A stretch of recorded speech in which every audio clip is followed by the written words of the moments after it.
नमस्कार, मैं हूं प्रिया खरे और आप देख रहे हैं इंडिया डेली लाइव। और आइए अब बुलेटिन की शुरुआत करते हैं बड़ी खबर के साथ।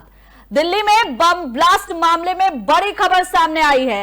एनआईए ने आरोपी शोएब को गिरफ्तार किया है। शोएब ने उमर उन नबी को पनाह दी थी। धमाके से पहले लॉजिस्टिक सपोर्ट का आरोप भी लगा है। बाकी के सहयोगियों की तलाश जारी है। बड़ी खबर, दिल्ली ब्लास्ट मामले में बड़ी खबर सामने आ रही है। एनआईए ने आरोपी शोएब को गिरफ्तार कर लिया है। एनआईए ने शोएब को गिरफ्तार किया है। शोएब ने उमर उन नबी को पनाह दी थी। धमाके से पहले लॉजिस्टिक सपोर्ट का भी आरोप है। बाकी के सहयोगियों की तलाश जारी है। बड़ी खबर, एनआईए ने शोएब को गिरफ्तार किया है। ये शोएब वही है जिसने डॉक्टर को पनाह दी थी। इसके बाद इस मामले की जांच तेज हो गई है। एनआईए ने आरोपी शोएब को गिरफ्तार कर लिया है। शोएब ने उमर उन नबी को पनाह दी थी, जो कि इस मामले का मास्टरमाइंड बताया जा रहा है। धमाके से पहले लॉजिस्टिक सपोर्ट का भी आरोप लगा है। बाकी के सहयोगियों की तलाश जारी है। बड़ी खबर दिल्ली से, बता दें, दिल्ली ब्लास्ट मामले में बड़ी खबर सामने आई है। एनआईए ने आरोपी शोएब को गिरफ्तार कर लिया है।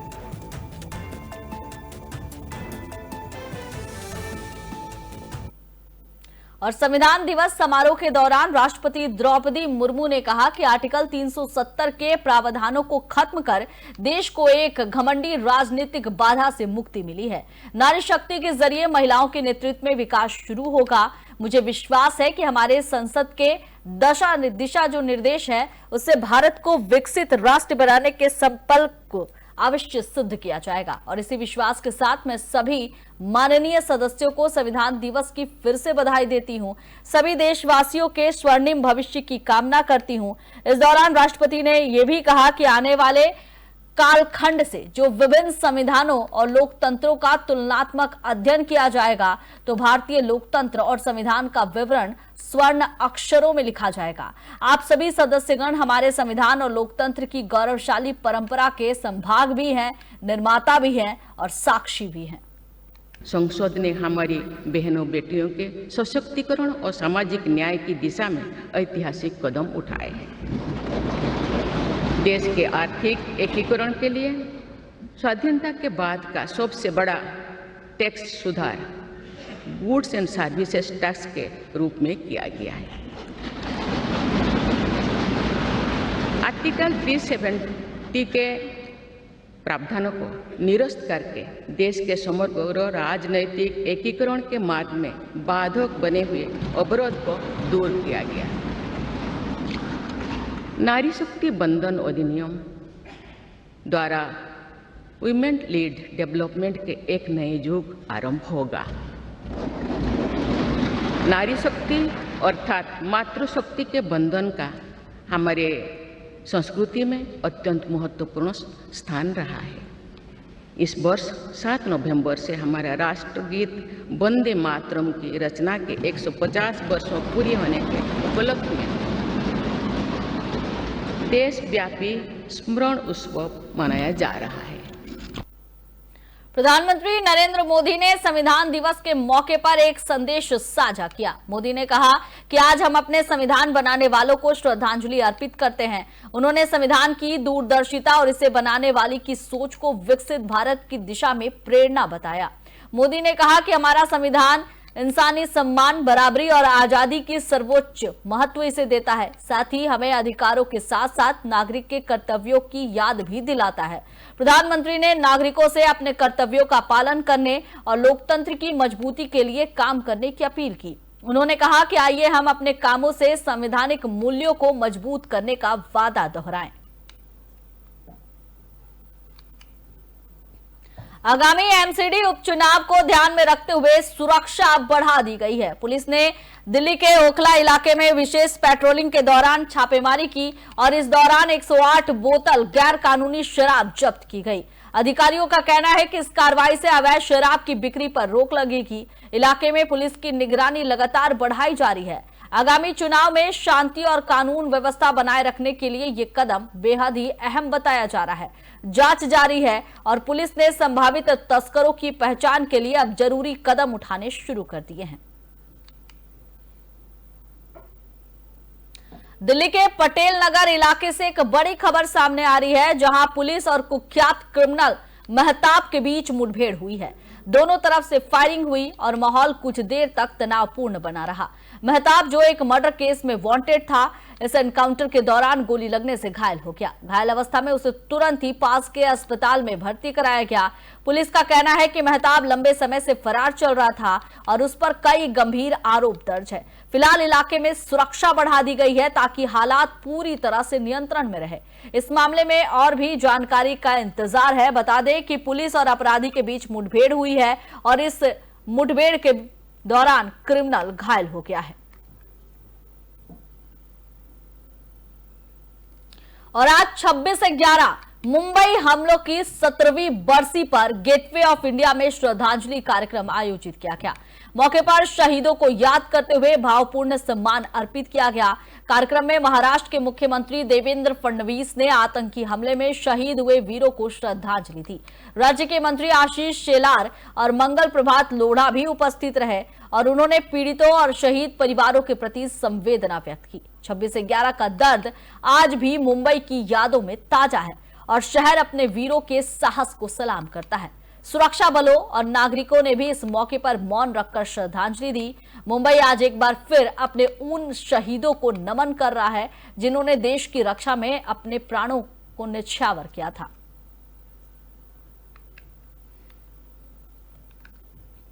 और कोटा राजस्थान से बड़ी खबर है। शहर के एक स्कूटर शोरूम में भीषण आग लग गई।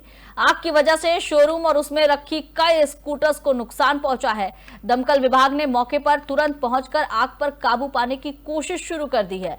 शुरुआती जानकारी के अनुसार अभी तक किसी के घायल होने और जानमाल के नुकसान की पूरा आंकड़ा सामने नहीं आया है। आग लगने का कारण क्या है, इसकी भी जांच की जा रही है। आसपास के इलाकों में भीड़ और धुआं फैलने से लोगों में दहशत का माहौल देखा जा रहा है। प्रशासन और दमकल विभाग ने लोगों से सुरक्षित दूरी बनाए रखने की अपील की है।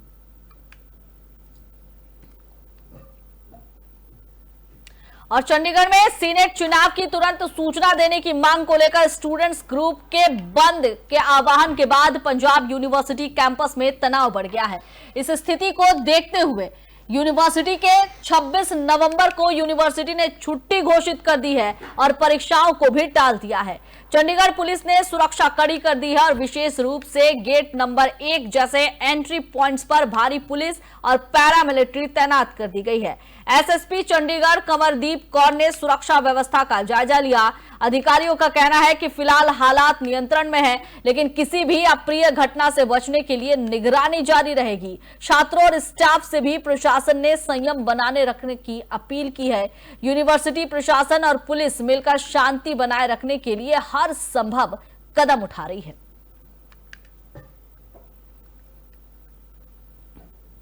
दिल्ली में हवा की जहरीली स्थिति एक बार फिर चिंताओं को बढ़ा रही है, जहां इंडिया गेट, साउथ एक्सटेंशन और एम्स के पास घना स्मॉग साफ तौर पर देखा जा रहा है। इंडिया गेट क्षेत्र में AQI 358 दर्ज किया गया है, जो बहुत ही खराब श्रेणी में आता है। वहीं साउथ एक्सटेंशन और एम्स के पास AQI 348 रिकॉर्ड किया गया है।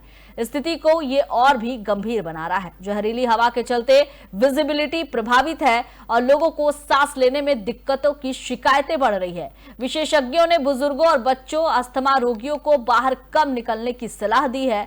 प्रदूषण नियंत्रण बोर्ड हालात पर नजर बनाए हुए हैं और जरूरत पड़ने पर अतिरिक्त कदम उठाने की तैयारी की जा रही है। फिलहाल दिल्ली की हवा बेहद ही खतरनाक स्तर पर पहुंच चुकी है।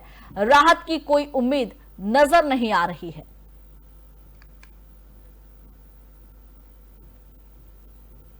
और छत्तीसगढ़ में कल पुलिस के सामने 28 सक्रिय नक्सलियों ने सरेंडर कर दिया, जिनमें 19 महिलाएं भी शामिल हैं। इन सभी पर कुल 89 लाख रुपए का इनाम घोषित था। खास बात यह है कि नक्सल लीडर और कम्युनिस्ट पार्टी ऑफ इंडिया माओवादी कुतुल एरिया कमांडर के divisional committee member Dinesh Pandey ने भी हथियार डालकर मेन स्ट्रीम में लौटने का फैसला किया है। सरेंडर सेरेमनी बस्तर में आयोजित की गई थी, जिसमें आईजी सुंदर राज, BSF और आईटीबीपी के अधिकारी, नारायणपुर कलेक्टर प्रतिष्ठा ममगोई और पुलिस सुपरिटेंडेंट रॉबिन्सन गुड़िया उपस्थित थे। अधिकारियों ने नक्सलियों को मेन स्ट्रीम में लौटने के लिए प्रेरित भी किया, उनकी सुरक्षा और रिहेबिलिटेशन का भरोसा भी दिलाया। पुलिस ने इस सरेंडर को सफलता के रूप में बताया, कहा कि इससे इलाके में शांति बहाल करने में मदद मिलेगी।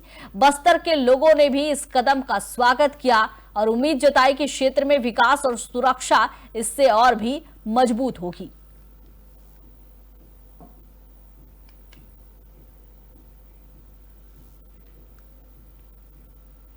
दिल्ली के रोहिणी इलाके से एक चौंकाने वाली घटना सामने आई है, जहां सोमवार 24 नवंबर को एक तेज रफ्तार एसयूवी अचानक ही एक घर में घुस गई। हादसा इतना जोरदार था कि आसपास के लोग दहशत में आ गए। पूरी घटना पास के सीसीटीवी कैमरे में कैद हो गई, जिसमें एसयूवी को अनियंत्रित होते हुए सीधे घर की दीवार तोड़ते देखा जा सकता है। फिलहाल हादसे में किसी के गंभीर रूप से घायल होने की जानकारी नहीं मिली है। पुलिस घटनास्थल पर पहुंचकर मामले की जांच में जुट गई है। ड्राइवर की लापरवाही को लेकर भी अब सवाल उठ रहे हैं।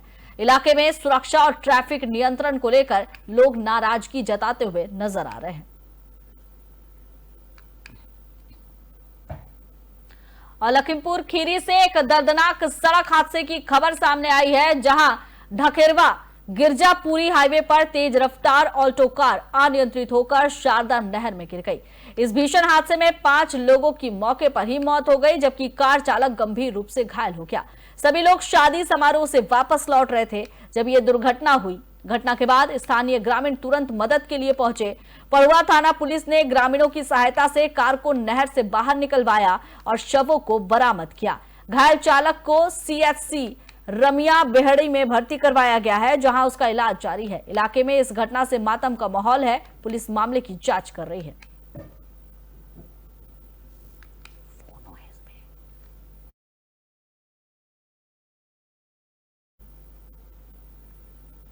सरदार वल्लभ भाई पटेल की 150वीं जयंती के अवसर पर केंद्र सरकार के द्वारा देश के 4 कोनों से शुरू की गई सरदार @150 यूनिटी मार्च के तहत बुधवार को जयपुर से यमुना प्रवाह पदयात्रा को मुख्यमंत्री भजनलाल शर्मा ने हरी झंडी दिखाकर रवाना किया।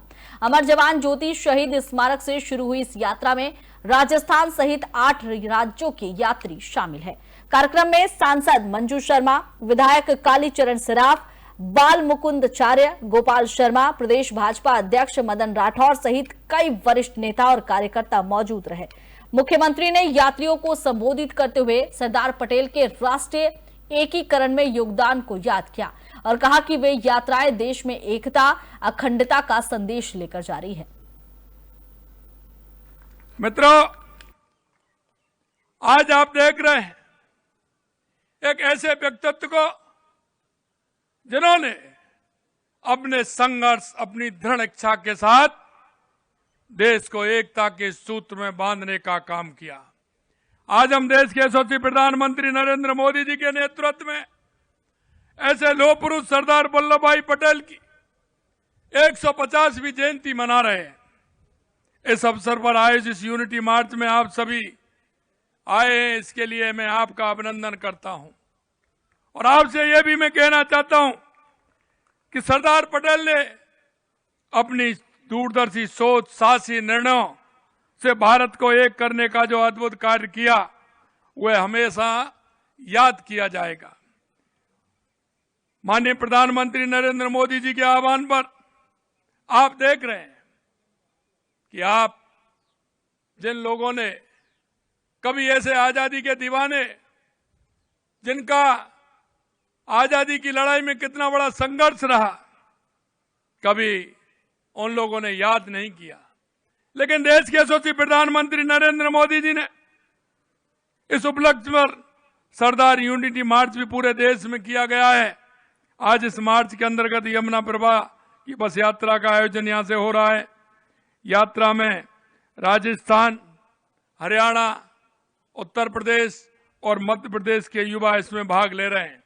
और भाग ही नहीं ले रहे, ये सरदार वल्लभ भाई पटेल जी के जन्म स्थान पर भी जा रहे हैं और उस जन्म स्थली को और वो पुण्य जन्म स्थली को जाकर के अपना मस्तक भी नवाएंगे, उनको प्रणाम भी करेंगे।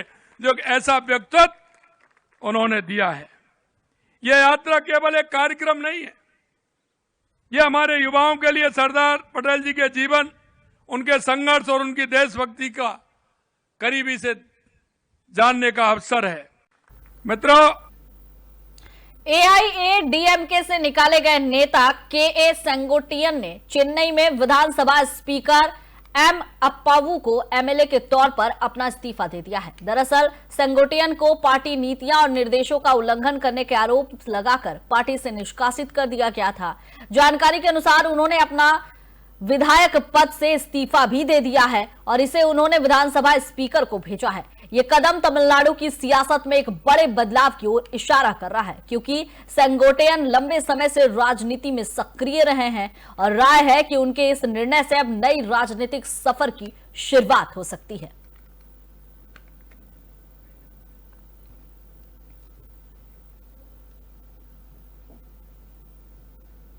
फिलहाल इस बुलेटिन में बस इतना ही। आप देखते रहिए इंडिया डेली लाइव। नमस्कार।